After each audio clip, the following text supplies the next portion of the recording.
Yep, Bill Fox here again. The Supreme Court had some major fails in the last couple of weeks. Sometimes not taking a case is the same thing as making a really bad decision. No, what I'm going to talk about is not Dred Scott or Plessy Ferguson or Roe v. Wade, but the principle is the same. Just ignore the whole thing and hope that it goes away. So the first case had to do with biological boys that call themselves girls that were able to freely use girls' restrooms. So today, this inaction by the court sided with this insanity of gender identity and the crazies who think that gender is a choice. It's not. Sorry, but sex is binary. You are male or female.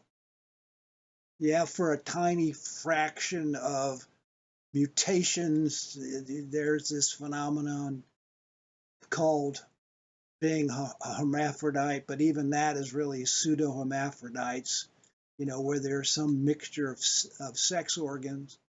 But that's not what we're dealing with here. We're dealing with insane people pushing an insane notion for some wacky political ideal. Biology is really quite clear, even if politically correct and insane people aren't. There is no good to come from letting biological boys with a penis enter a girl's bathroom. There's no good to come from chopping off body parts or pumping children with hormones. Those who conduct these kinds of experiments are clearly guilty of child abuse. There's no good to come from biological males calling themselves girls being allowed to compete against females in sporting events, then winning all those events. For decades, women fought for the right to participate in sports. Now this absurdity is allowed to destroy everything these women fought for. And the sad part is that this may be the prelude to perhaps an even bigger fail if the Supreme Court fails to seriously examine the 2020 election fiasco. And that's exactly what happened. So if the same forces of insanity and evil are given a pass due to the court's failure to take a controversial stand, it may mean that the entire American experiment is in jeopardy, perhaps coming to an unceremonious end, not with a bang, but with a whimper. But I don't think that whimper will last long, because physics tells us that nature abhors a vacuum, and for every action, there's an opposite equal reaction. And that reaction will most likely be a big bang. When this inaction of the court and bad court decisions lead to elections where half the country or more no longer trusts the outcome. They don't trust the system. What is that going to mean? A divided nation begins to tear itself apart. So on December 17th, I found this video which backs up a claim that Roberts and the other lefties on the court failed to act out of moral cowardice. I know that a Supreme Court case is not quite the same thing as turning a blind eye to the Holocaust, but the principle of moral cowardice is the same. So one of the staffers heard Roberts not just quietly, but yelling, saying, "I don't give a bleep about Bush versus Gore," when Thomas and Alito brought that up as the reason to discuss the case.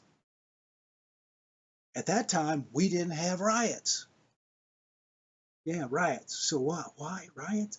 So rather than make the right decision, he says, well, we can't upset these bad people because they might riot if we actually do the right thing.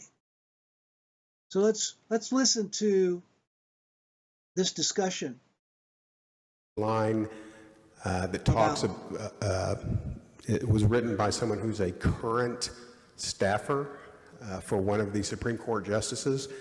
And Again, this is I'll on just describe the C-SPAN. report to you that I read, and you can make of it what you will.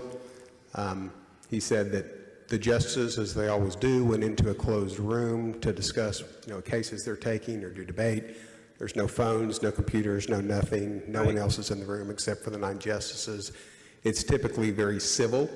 They usually don't hear any sound. They just debate what they're doing. But when the Texas case was brought up, he said he heard screaming through the walls. He heard screaming through the walls.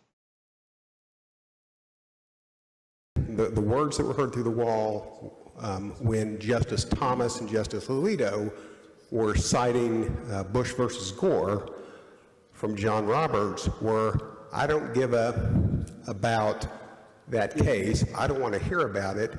At that time, we didn't have riots. Riots.